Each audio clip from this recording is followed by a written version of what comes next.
مستعصم باللہ اپنی دولت اور عیش میں اتنا مگن تھا کہ اس کے وزیروں نے بتایا کہ منگول آ رہے ہیں، تو اس نے ہنس کر کہا آنے۔ منگول فوج بغداد کی دیواریں توڑ کر اندر داخل ہو گئی۔ پھر جو ہوا وہ جنگ نہیں تھی، قیامت تھی۔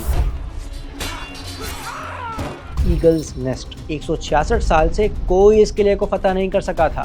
بڑے بڑے سلطان، یہاں تک کہ سلطان صلاح الدین ایوبی بھی ان کا کچھ نہیں بگاڑ پائے تھے۔ چنگیز خان مرنے سے پہلے اس نے اپنے بیٹوں کو بلایا اور ایک ایسی وصیت کی جس نے اس کی موت کو تاریخ کا سب سے بڑا راز بنا دیا۔ سن 1222 وہ افغانستان کے پہاڑوں میں کسی غار کے باہر بیٹھا تھا، وہ کہ جس نے لاکھوں انسانوں کو موت کی نیند سلا دیا تھا، جس نے دنیا کی آدھی آبادی کو ختم کر دیا، لیکن آج وہ خود اپنی موت سے ڈر رہا تھا۔ چنگیز خان وہ جانتا تھا کہ وہ دنیا تو فتح کر سکتا ہے لیکن وقت کو شکست نہیں دے سکتا۔ اس نے ہزاروں میل دور چین سے ایک مشہور راہب چانگ چن کو اپنے پاس بلایا۔ لوگوں کا خیال تھا کہ چنگیز خان اس سے حکومت کرنے کے طریقے سیکھے گا یا مستقبل کا حال پوچھے گا، لیکن چنگیز خان نے اس سے صرف ایک سوال کیا، ایک ایسا سوال جو ہر فرعون، ہر سکندر، ہر فاتح کے دل میں آتا ہے کہ کیا تمہارے پاس کوئی ایسی دوا ہے جو مجھے ہمیشہ زندہ رکھ سکے؟ راہب نے چنگیز خان کی آنکھوں میں دیکھا۔ ایک لمحے کے لیے اس کے دل میں آیا کہ جھوٹ بول دے، لیکن اس کا رتبہ، اس کا مرتبہ، اس کی حیثیت ایسی تھی کہ وہ چاہ کر بھی جھوٹ نہیں بول سکتا تھا۔ اس نے ہمت جمع کی اور کہا، اگر جان کی امان ہو تو عرض کروں۔ چنگیز خان نے ہاتھ سے اشارہ کیا اور راہب نے آہستہ آہستہ بولنا شروع کیا۔ خان، زندگی کو طویل کرنے کے طریقے تو ہیں لیکن موت سے بچنے کا کوئی طریقہ نہیں۔ چنگیز خان کو اسی جواب کی امید تھی۔ وہ خاموش ہو گیا۔ اسے سمجھ آ گئی تھی کہ اس کا وقت اب قریب ہے، لیکن وہ یہ نہیں جانتا تھا کہ اس کی موت اس کی زندگی سے بھی زیادہ پراسرار اور خوفناک ہوگی۔ ایک ایسی موت جس کا نشان مٹانے کے لیے کئی لوگوں کو قتل کر دیا گیا، لیکن اس کے بعد وہ طوفان اٹھا کہ چنگیز خان کے مظالم بھی بہت چھوٹے رہ گئے۔ چنگیز خان سیریز کے اس ایپیسوڈ میں ہم دیکھیں گے چنگیز خان کا آخری سفر، اس کی پراسرار قبر کے راز اور پھر اس کی نسل سے پیدا ہونے والے نئے شکاری جنہوں نے اسلامی دنیا کو ہمیشہ کے لیے بدل کر رکھ دیا۔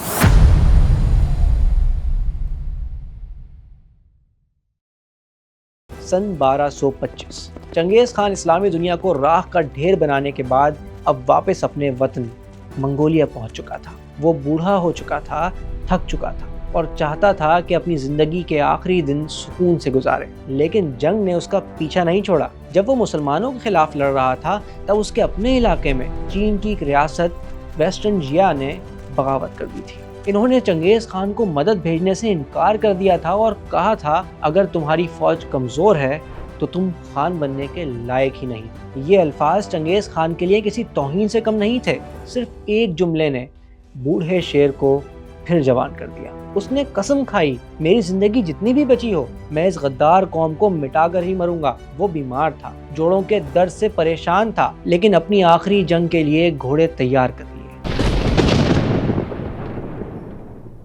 1226 کی سردیوں میں اس نے چین کی طرف اپنی آخری یلغار کی اور یہیں پر قدرت نے اپنا وار کر دیا۔ ایک دن شکار کے دوران چنگیز خان کا گھوڑا بچل گیا اور وہ زمین پر آ گرا۔ اسے شدید اندرونی چوٹیں آئیں، بخار بہت تیز ہو گیا۔ بیٹوں اور جرنیلوں نے کہا خان واپس چلتے ہیں، صحتیاب ہو کر لڑ لیں گے، لیکن چنگیز خان نے انکار کر دیا۔ اس نے کہا اگر ہم واپس گئے تو دشمن سمجھے گا کہ ہم ڈر گئے، میں مر جاؤں گا لیکن پیچھے نہیں ہٹوں گا۔ وہ بستر پر لیٹ کر ہی فوج کی کمان کرتا رہا اور آخر اس نے دشمن کو گھٹنے ٹیکنے پر مجبور کر دیا۔ ویسٹرن جیا کے بادشاہ نے ہتھیار ڈال دیے، لیکن چنگیز خان کا غصہ پھر بھی ٹھنڈا نہیں ہوا۔ اس نے حکم دیا بادشاہ کو قتل کر دو، بلکہ اس کی پوری نسل کو ختم کر دو۔ یہ چنگیز خان کی زندگی کا آخری حکم تھا۔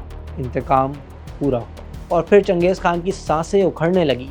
اسے اندازہ ہو گیا تھا کہ وہ اگلے دن کا سورج نہیں دیکھ پائے گا۔ مرنے سے پہلے اس نے اپنے بیٹوں کو بلایا اور ایک ایسی وصیت کی جس نے اس کی موت کو تاریخ کا سب سے بڑا راز بنا دیا۔ سن 1227 اگست چین کا علاقہ ینچون۔ چنگیز خان جس نے دنیا کو اپنی مٹھی میں دبا رکھا تھا اب اپنی آخری سانسیں لے رہا تھا۔ لیکن مرتے ہوئے بھی اس کا دماغ جنگ میں الجھا ہوا تھا۔ اسے ڈر تھا کہ اگر دشمنوں کو اس کی موت کی خبر مل گئی تو وہ جشن منائیں گے اور شاید اس کی لاش کی بے حرمتی کریں گے۔ اس نے اپنے بیٹوں کو قریب بلایا اور اپنی آخری وصیت کی، ایک ایسی وصیت جس نے تاریخ کو چکرا کر رکھ دیا کہ میری موت کو راز رکھنا، جب تک دشمن مکمل ختم نہ ہو جائے کسی کو خبر نہ ہو کہ چنگیز مر چکا ہے، اور مجھے ایسی جگہ دفنانا جہاں نہ کوئی نشان ہو اور نہ اس جگہ کا کوئی نام۔ اور پھر وہ مر گیا۔ 65 سال کی عمر میں دنیا کا سب سے بڑا فاتح خاموش ہو گیا، لیکن اس کی موت کے ساتھ ہی ایک خونی سفر کی شروعات ہو گئی۔ اس کی لاش ایک بیل گاڑی میں رکھ کر واپس منگولیا لے جائی گئی، لیکن یہ کوئی عام جنازہ نہیں تھا۔ چنگیز خان کے چند وفادار فوجی اس جنازے کے ساتھ چل رہے تھے۔ انہیں حکم تھا راستے میں جو بھی نظر آئے اسے مار دو۔ یہ تاریخ کا سب سے وحشت ناک جنازہ تھا۔ اس طویل سفر کے دوران جو بھی بدقسمت انسان اس قافلے کے راستے میں آیا اسے وہیں قتل کر دیا گیا، تاکہ کوئی زندہ بچ کر یہ نہ بتا سکے کہ خان کا جنازہ کس راستے سے گزرا تھا اور اسے کہاں لے جایا جا رہا تھا۔ کہا جاتا ہے کہ اس سفر میں 20,000 سے زیادہ لوگ صرف اس راز کی حفاظت کے لیے مارے گئے۔ آخرکار چنگیز خان کی لاش اس کے پسندیدہ پہاڑ برخان خلدون تک پہنچائی گئی۔ اسے ایک ایسے درخت کے نیچے دفنایا گیا جہاں وہ جوانی میں بیٹھ کر سوچا کرتا تھا، لیکن دفنانے کے بعد منگولوں نے وہ کیا جس سے انسانی عقل دنگ رہ جاتی ہے۔ روایات کے مطابق قبر کو چھپانے کے لیے اس پر 1000 گھوڑے دوڑائے گئے تاکہ زمین برابر ہو جائے اور مٹی کا نشان مٹ جائے۔ کچھ تاریخ دان کہتے ہیں کہ ایک دریا کا رخ موڑ کر قبر کے اوپر سے گزار دیا گیا، اور پھر ان تمام مزدوروں اور سپاہیوں کو جنہوں نے قبر کھودی تھی قتل کر دیا گیا تاکہ یہ راز ہمیشہ کے لیے دفن ہو جائے۔ آج 800 سال گزر چکے ہیں، سائنسدانوں نے سیٹلائٹ، ڈرونز اور جدید ٹیکنالوجی استعمال کر لی، لیکن چنگیز خان کی قبر آج تک نہیں مل سکی۔ منگولیا کے لوگ آج بھی اس پہاڑ کو مقدس سمجھتے ہیں اور ممنوع علاقہ بھی۔ جی ہاں، چنگیز خان اپنی زندگی میں بھی ایک طوفان تھا اور اپنی موت کے بعد بھی ایک خطرناک راز بن گیا۔ سن 1229 منگول کیپٹل قراقرم۔ چنگیز خان تو جا چکا تھا، لیکن پیچھے ایک ایسی مشین چھوڑ گیا تھا جو بالکل رکنے والی نہیں تھی، ایک وار مشین۔ لیکن مسئلہ یہ تھا کہ اس مشین کو 4 حصوں میں بانٹ دیا گیا تھا۔ چنگیز کا نیا جانشین، نیا گریٹ خان بنا دیا گیا تھا، اس کے تیسرے بیٹے اوگدائی خان کو، بلکہ چنگیز خود اسے اپنا جانشین بنا کر گیا تھا۔ لیکن اوگدائی اپنے باپ کی طرح جنگجو نہیں تھا، بلکہ ایک سیاستدان تھا۔ لیکن ایک سوال پیدا ہوتا ہے، آخر چنگیز نے اپنے سب سے بڑے بیٹے جوچی کو نیا خان کیوں نہیں بنایا؟ یاد ہے ہم نے آپ کو پہلے پارٹ میں بتایا تھا کہ چنگیز کی بیوی کو اغوا کر لیا گیا تھا، اور اس سے پہلے کہ چنگیز اسے چھڑاتا اس کی وہاں شادی بھی کر دی گئی تھی۔ اس لیے لوگ ہمیشہ یہی کہتے رہے کہ جوچی چنگیز کا اصل بیٹا نہیں ہے۔ چنگیز اسے پیار بہت کرتا تھا، اسے ہمیشہ اپنا بیٹا ہی سمجھتا تھا، لیکن اس کے حوالے سے ہمیشہ ٹینشن ہی رہی، یہاں تک کہ چنگیز کے دوسرے بیٹے بھی یہی سمجھتے تھے کہ جوچی ہمارا سگا بھائی نہیں۔ خاص طور پر چغتائی خان اس حوالے سے بہت آگے تھا۔ تبھی چنگیز نے اپنا جانشین پہلے دونوں بیٹوں کو نہیں، تیسرے بیٹے اوگدائی کو بنایا۔ اس ٹینشن کی وجہ سے 10 سال تک منگولوں کے قدم رکے رہے اور انہوں نے کوئی خاص فتوحات حاصل نہیں کی، بلکہ سب بیٹوں کو خوش رکھنے کے لیے سلطنت کو 4 حصوں میں بانٹ دیا گیا۔ ایسٹرن یورپ اور اس سے ملے ہوئے علاقے گولڈن ہورڈ کے نام سے ایک الگ امپائر بنے۔ سینٹرل ایشیا میں چغتائی خان کو حکومت دی گئی، ساؤتھ ویسٹرن ایشیا میں یعنی ایران، افغانستان اور دیگر مسلم علاقوں میں ایل خانی حکومت بنی، جبکہ چین اور منگولیا پر یون ڈائنیسٹی کی حکومت بنائی گئی، اور ان تمام حکومتوں پر راج تھا اوگدائی خان کا۔ وہ خانے خانان یعنی خانوں کا خان یا خاقان بنا۔ اس نے سلطنت کو مزید پھیلایا، یہاں تک کہ منگول کوریا سے لے کر روس بلکہ پولینڈ اور ہنگری تک پہنچ گئے۔ سال گزرتے گئے، نسلیں بدلتی گئیں، یہاں تک کہ 1251 میں چنگیز خان کا پوتا مونگو خان نیا سپریم لیڈر بنا، اور یہیں پر باقی اسلامی دنیا کے لیے سب سے بڑا خطرہ پیدا ہوا، کیونکہ چنگیز خان کا مشن ابھی ادھورا تھا۔ خوارزم شاہ کو تو ہرا دیا گیا تھا، لیکن بغداد کا خلیفہ ابھی بھی تخت پر بیٹھا تھا۔ جی ہاں، وہی خلیفہ جس نے کبھی چنگیز خان کے دربار میں دنیا کا سب سے سیکرٹ لیٹر بھیجا تھا اور اسے خوارزم شاہ پر حملے کی دعوت دی تھی۔ اب اگلی باری انہی کی تھی۔ مونگو نے اپنے چھوٹے بھائی کو بلایا، ایک ایسا شہزادہ جس کی آنکھوں میں چنگیز خان جیسی بے رحمی تھی، بلکہ شاید اس سے بھی زیادہ۔ نام تھا ہلاکو خان، جس کا لشکر اب موجودہ ایران اور عراق کو تباہ کرنے والا تھا، بغداد کو راکھ کا ڈھیر بنانے والا تھا۔ چنگیز خان کو مرے ہوئے 26 سال گزر چکے ہیں۔ اسلامی دنیا میں منگولوں کا خوف اب کافی کم ہو چکا ہے۔ عباسی خلیفہ اور حشاشین خود کو محفوظ سمجھ رہے تھے اور مونگو خان کو یہ بات بالکل پسند نہیں تھی کہ منگولوں کے ہوتے ہوئے کوئی خود کو سیف سمجھے۔ اس نے فیصلہ کر لیا کہ اس کہانی کو اب ختم کرنے کا وقت آ چکا ہے، اور یہیں پر اس نے بلایا ہلاکو خان، تاریخ، سائنس اور فلسفے کا شوقین لیکن اپنے دادا کی طرح جنگجو اور ظالم۔ مونگو نے اسے بہت بڑا لشکر دیا اور ایک ہی حکم دیا، تمہارا گھوڑا تب تک نہیں رکنا چاہیے جب تک مصر نہ پہنچ جاؤ۔ جو جھک جائے اسے چھوڑ دو، لیکن جو مزاحمت کرے اسے کچل دو۔ یہ حشاشین کون تھے؟ اس نام کی کوئی حکومت، کوئی سلطنت، کوئی مملکت تو آپ نے کبھی نہیں سنی ہوگی۔ جی ہاں، یہ کوئی ملک نہیں بلکہ سمجھیں ایک دہشت گرد تنظیم تھی جسے کہتے ہیں آرڈر آف دی اسیسن۔ ان کا مرکز تھا شمالی ایران کا ایک پہاڑی قلعہ الموت، مطلب ایگلز نیسٹ۔ 166 سال سے کوئی اس قلعے کو فتح نہیں کر سکا تھا۔ بڑے بڑے سلطان، یہاں تک کہ سلطان صلاح الدین ایوبی بھی ان کا کچھ نہیں بگاڑ پائے تھے۔ اس آرڈر کے فدائی حملہ آور بادشاہوں، ان کے وزیروں، اہم شخصیات، عالموں، یہاں تک کہ باہر سے آنے والے صلیبی جنگجوؤں کو بھی مار دیتے تھے۔ دنیا ان کے خوف میں مبتلا تھی۔ حشاشین کا آخری امام رکن الدین خورشاہ تھا۔ اسے یقین تھا کہ منگول بھی یہاں تک پہنچتے پہنچتے تھک جائیں گے اور واپس چلے جائیں گے، لیکن اس کو اندازہ نہیں تھا کہ اس بار ان کا مقابلہ کس سے ہے، اور پھر منگول آ گئے۔ ہلاکو خان نے وہ کیا جو اس سے پہلے کسی نے سوچا بھی نہیں تھا۔ اس نے قلعے کا محاصرہ تو کیا، لیکن نیچے بیٹھ کر انتظار نہیں کرتا رہا۔ اس کے ساتھ چینی انجینئرز کی پوری ٹیم تھی۔ انہوں نے اونچے اونچے لکڑی کے پلیٹ فارم بنائے، منجنیکوں کو کھول کر پرزا پرزا کر کے پہاڑ کی چوٹیوں پر پہنچایا اور وہاں دوبارہ جوڑا۔ اب منگول الموت کے قلعے سے بھی زیادہ اونچائی پر تھے اور وہاں سے اندر آگ برسا رہے تھے۔ جو قلعہ 150 سال سے کوئی فتح نہیں کر پایا تھا، اب منگولوں کے ڈائریکٹ نشانے پر تھا۔ نومبر 1256، پتھروں اور آگ کی بارش شروع ہو گئی۔ حشاشین جو دوسروں کے دلوں میں خوف ڈالتے تھے، آج خود خوف سے کانپ رہے تھے۔ انہیں سمجھ آ گئی کہ یہ کوئی عام فوج نہیں ہے، یہ موت ہے۔ اور پھر رکن الدین خورشاہ نے ہتھیار ڈال دیے، قلعے کے دروازے کھول دیے گئے۔ ہلاکو قلعے میں داخل ہوا اور سب سے پہلے اس مشہور لائبریری کی طرف گیا جس میں اسماعیلی فلسفہ اور عقیدوں کی کتابیں تھیں۔ ہلاکو نے اپنے مسلمان وزیر کو اجازت دی کہ وہ قرآن مجید اور کچھ سائنسی کتابیں نکال لے اور باقی سب کو آگ لگا دی جائے۔ علم کا وہ خزانہ راکھ ہو گیا اور ساتھ ہی حشاشین کی دہشت بھی ختم ہو گئی، ہمیشہ کے لیے۔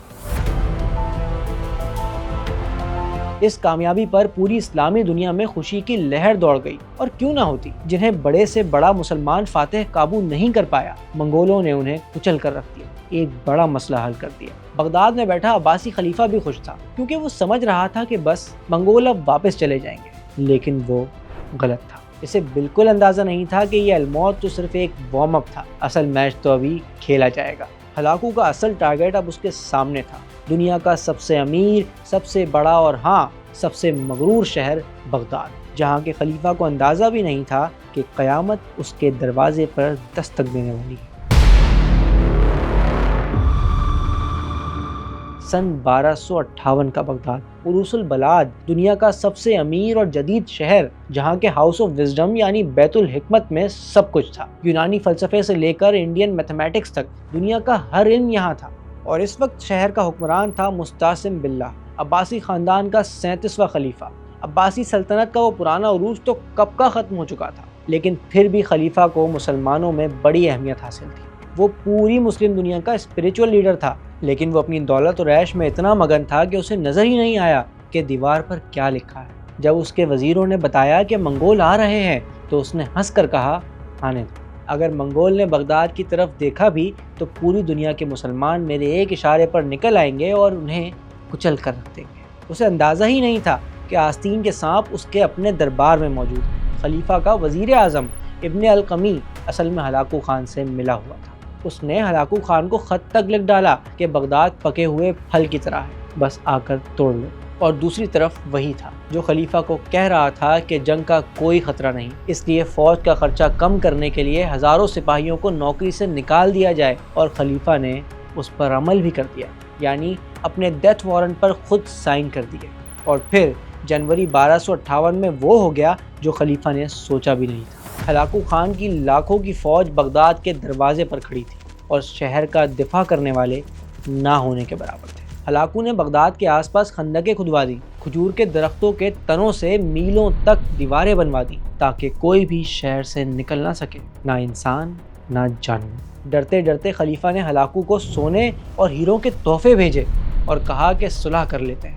ہلاکو نے تحفے تو رکھ لیے لیکن جواب وہی دیا، جب تم طاقتور تھے تب تم نے بات نہیں کی، اب جب میں تمہارے شہر کی دیواروں کے سامنے کھڑا ہوں تو اب صلح کیوں؟ بہت دیر ہو چکی، اب فیصلہ تلوار کرے گی۔ اور پھر 10 فروری 1258 کو منگول فوج بغداد کی دیواریں توڑ کر اندر داخل ہو گئی۔ پھر جو ہوا وہ جنگ نہیں تھی، قیامت تھی۔ منگول فوج کو ایک ہی حکم تھا، کوئی رحم نہیں۔ انہوں نے شہر میں وہ قتل عام مچایا کہ گلیوں میں ٹخنوں تک خون تھا۔ ایک اندازے کے مطابق 8 لاکھ سے زیادہ لوگ مارے گئے، لیکن سب سے بڑا نقصان جانوں کا نہیں، علم کا ہوا۔ منگولوں نے بیت الحکمت کو لوٹ لیا، صدیوں پرانی کتابیں، لاکھوں کتابیں جو مسلمانوں ہی نہیں پوری انسانیت کی تھیں، اٹھا کر دریائے دجلہ میں پھینک دی گئی۔ تاریخ دان لکھتے ہیں کہ دریائے دجلہ کے پانی نے 2 رنگ بدلے، پہلے خون کی وجہ سے لال اور پھر کتابوں کی سیاہی کی وجہ سے کالا۔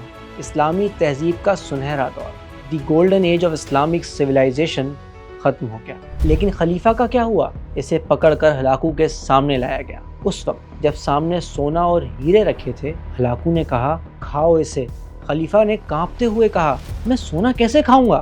ہلاکو نے تاریخی جواب دیا، اگر تم یہ کھا نہیں سکتے تھے تو اسے جمع کیوں کیا؟ تم نے اس سے اپنی فوج کیوں نہیں بنائی؟ تم نے اس سے اپنے شہر کی دیواریں مضبوط کیوں نہیں کی؟ خلیفہ نے جواب دیا جو ہوا اللہ نے یہی لکھا ہوا تھا۔ ہلاکو نے کہا اب جو تمہارے ساتھ ہوگا وہ بھی اللہ نے ہی لکھا ہوا ہے۔ لیکن منگولوں کا عقیدہ تھا کہ اگر کسی بادشاہ کا خون زمین پر گرے تو یہ اچھا شگن نہیں، اس لیے ہلاکو نے خلیفہ کو مارنے کا ایک دوسرا طریقہ سوچا۔ اس نے خلیفہ کو ایک قالین میں لپیٹا اور پھر اس کے اوپر گھوڑے دوڑا دیے۔ مسلمانوں کا خلیفہ کچل کر مارا گیا اور 500 سال پرانی خلافت عباسیہ کا خاتمہ۔ بغداد راکھ کا ڈھیر بن چکا، خلافت ختم ہو چکی، پوری دنیا میں مسلمانوں کا والی وارث اب کوئی نہیں تھا۔ اور ہاں، ہلاکو خان کی پیاس ابھی ختم نہیں ہوئی تھی، اس کی نظریں اب آگے کی طرف تھیں، مصر کی طرف، جہاں ایک عجیب و غریب فوج حکومت کر رہی تھی، غلاموں کی فوج، دی مملوکس۔ کیا یہ غلام دنیا کے سب سے بڑے فاتحین کو روک پائیں گے یا مصر بھی بغداد کی طرح جل جائے گا؟ یہ جانیں گے چنگیز خان سیریز کی اگلی قسط میں، تو ہمیں سبسکرائب لازمی کریں اور بیل آئیکن کو ضرور دبائیں تاکہ نیا ایپیسوڈ آتے ہی آپ کو نوٹیفیکیشن مل جائے۔